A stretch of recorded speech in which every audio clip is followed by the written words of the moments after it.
Hello everyone!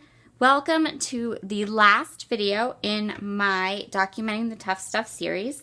So today I'm going to document me. So I have created, what I'm going to do is in my album I will have two 8.5 by 11s pages, and it'll kind of look like this in the page protector. It'll be this side and then this side.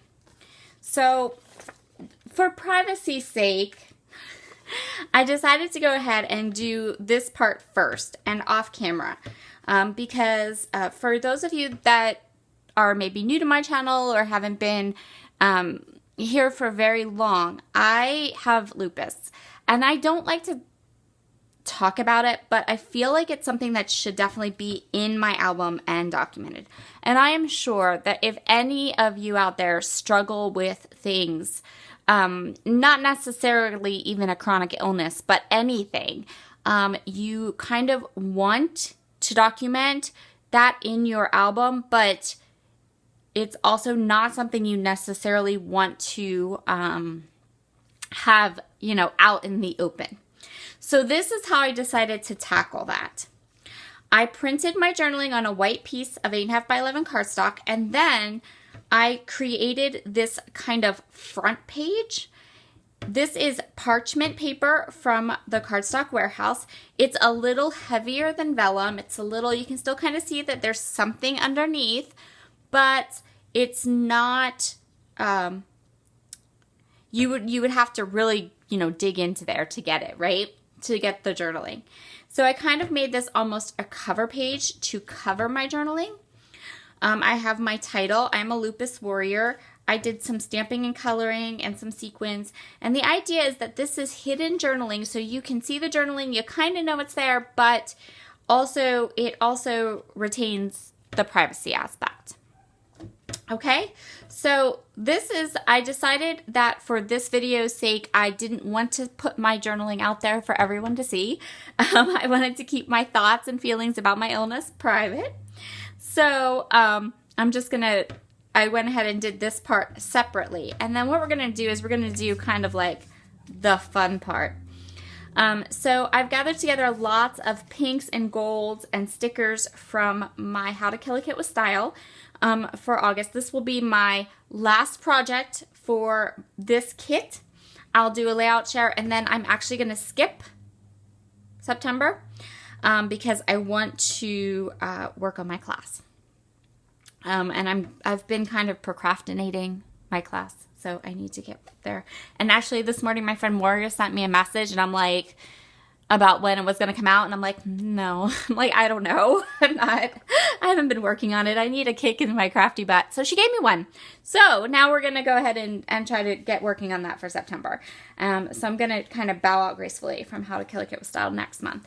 But for this month, this will be my last with this kit. And so what I've pulled is all the pinks and the golds. I'm going to make this kind of a girly page. I have a little kind of call to action, I guess, for myself that I can use.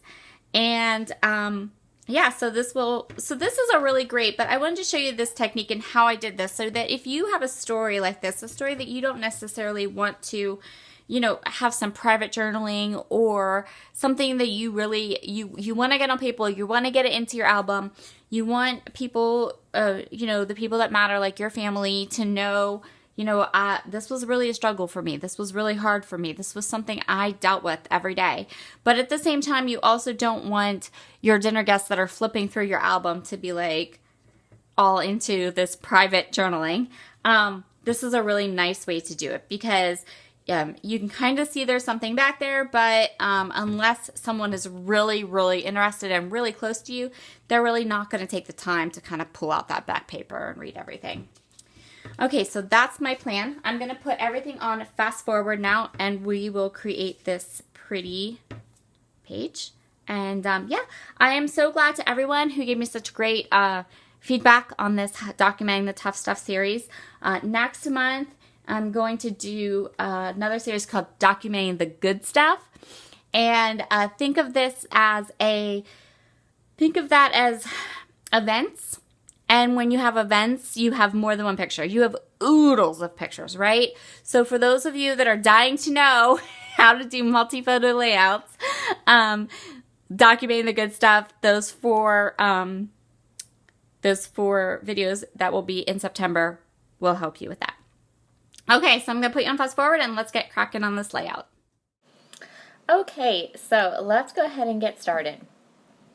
I'm going to start by matting my photograph, and I'm going to go with the not floral, not those large floral pieces, but this plaid and then the small floral that I chose from my 6x8 pad, and those are the two that I'm going to use to mat my photo. So this is going up a bit later than I intended. Sorry about that. Again, like I said kind of in that little intro, life this week has been a bit hectic. So, it happens. I'm going to go ahead, I'm going to double mat this photo. My second mat is going to be just a bit larger than my first mat, and that's going to give me just a really nice base for my photograph. I wanted you to be able to see that floral because it's going to tie in really well with the rest of my layout. Now, the next thing I'm going to work on here is I'm going to go and I'm not sure what I'm doing right now. I think I'm looking for something.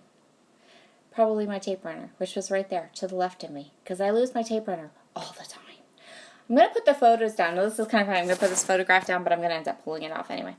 Off to the side there, you can see that I have these floral papers. If you are familiar with One Canoe 2, they usually have these gorgeous, stunning flowers. I love their floral paper more than anything. And if you get the 6x8 paper pads, they have florals that are like a rose gold color. And so what I'm going to do is I'm going to take those 3 florals on the papers right there. I'm going to fussy cut every bit of flowers off of all 3 of those papers, and then we're going to create my own kind of floral background on the back of this.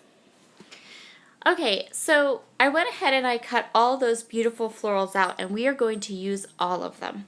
So now I'm going to go ahead and I'm going to put my photo down, but I'm just going to adhere it mostly to the middle, not to the entire page. And then I'm going to start placing these flowers. Actually, I think this is the part where I put the picture down and then pull it up, because I'm like, wait a minute, I'm going to put all these flowers down. This isn't going to work at all. What am I thinking? Yep. I tried to keep the flowers as whole as possible, but of course there are some that are cut into smaller pieces, which is okay, because that's going to help me to cover up some of these harsh lines where the papers ended. And so I am just going to go ahead, I'm going to put all of these gorgeous flowers down. This is kind of like my reward to me. So I did the hard part, right? I did my journaling, I did that hard kind of first page, and now I am just going to play with flowers because I love flowers. And while I have no problem, you guys have been around here for a while, you know, I have no problem putting flowers on boy pages. I do have 2 boys, so sometimes it's just really, really nice to just fill an entire page with big pink foiled flowers. Just saying. And so that's what I'm going to do here. These are gorgeous flowers. I love them. I'm just going to grab each and every one of them, and I am going to create a diagonal line across the middle of my page with just all the foiled flowers from this collection. And this is all from the same collection. It's all One Canoe 2 Saturday Afternoon. So the colors will match and the style matches nice, and it's all gonna go. So you can see here how I'm going to use this larger floral image to cover up some of those harsh lines. I'm gonna make everything flow really, really well. And it looks, in the end, stunning, just stunning. So I'm going ahead now and just adding these last little bits of flowers, and then I'm going to go ahead and get my photograph down and start to embellish.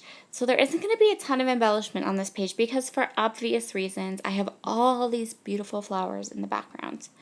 I'm going to try out a couple of things. I had some die cuts pulled aside, but everything seemed a little bit just too big. What I am going to do is I'm going to take advantage of these beautiful flowers that I have along my media mat. Again, I went ahead and filled my media mat with little stickers that I can cluster together from that crepe paper sticker book, and I am going to go ahead and make use of all of them. I'm going to create this bottom cluster, and then I'm also going to go ahead and create a cluster up at the top using some of the larger stickers. For these clusters, I'm starting with bigger stickers. I know that that bottom cluster is where I'm going to put my title. So I put a small cluster there, but I know that a lot of that area is going to be taken up with my title, so I didn't want to add too much. This upper cluster, I'm really going to go ahead in and add a little bit more, some bigger flowers, just so that my title can stand on its own, number one, but also so that the title doesn't take prominence and you end up not, you have a heavier bottom. So I don't want the bottom of my layout to be heavier than the top of my layout. So that top cluster is going to have a little bit more of the larger flowers. So I'm just going to go ahead here. I'm going to continue to layer flowers, add pop dots where needed, and then I'm going to get to work on the title piece. And again, this one's very much like the one before, where I find that white halo to be very, very prominent on these large title pieces in the Saturday Afternoon Ephemera pack, and I grabbed my very favorite scissors and kind of put them down a little bit, or cut around the title piece so that it wasn't quite so big. It didn't have quite such a large white halo around it. I don't really like them. I like them better to be cut down a little bit. Now I want to add these little plus signs, and I know I'm going to put them in these two kind of open white areas. And again, I still have some room for your eye to rest, but I also want these clustered parts of my layout to be clustered. I don't want there to be too many big open spaces. And I'm just going to add those and make sure I don't want to add anything else, and I don't. And I decide that this is it. So I'm going to go ahead, I'm going to grab that second layout, I think that's where I am. Oh no, I'm getting gold splatter. I just thought I want some gold splatter. So this is Shimmer's Glorious Days, which is my favorite gold splatter. I actually like it better than the Heidi Swap Gold Color Shine, and it hasn't been discontinued and is easily available at the Shimmer's shop. So I'm going to go ahead, I'm going to give this some lovely gold splatter, and that adds just the perfect little touch, because there is rose gold, but then there's also gold. So I wanted to make sure I had a little bit of both going on in multiple places around the layout. Now I'm going to pull in the second page so I can show you beside each other, and they will go into my 2019 album and are ready to go. Thank you so much for joining me today. I hope that you will have enjoyed this little mini series documenting the tough stuff. I might bring it back at some point, but honestly, I need a break, and we're going to document the good stuff now. So you can stop back next Wednesday for my first video for that series. And like I said kind of in my intro, it's going to be lots of multi-photos and kind of event type of scrapbooking. So I hope you will come back and join me soon. Have a wonderful, wonderful day. Bye.